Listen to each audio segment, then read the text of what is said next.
Magandang araw mga ka-TH. Nandito po kami ngayon sa bukid. Kasama ko yung aking assistant.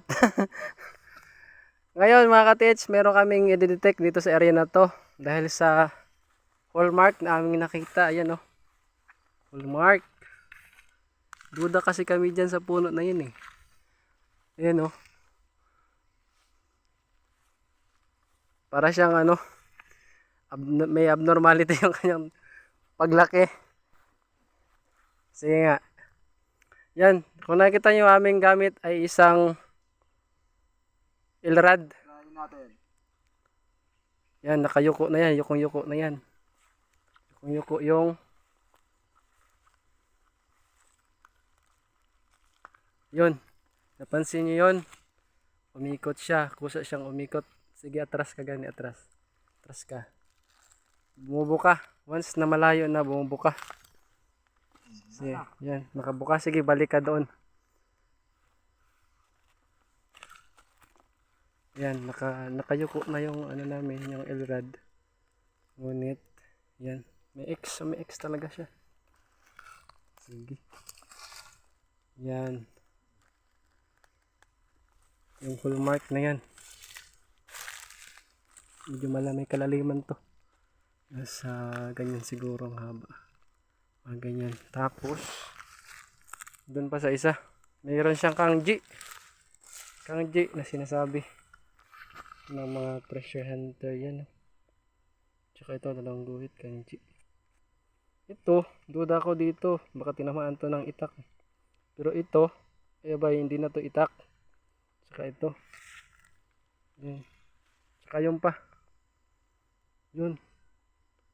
Yung parang tinadtad ng taga yung katawan ng nyug.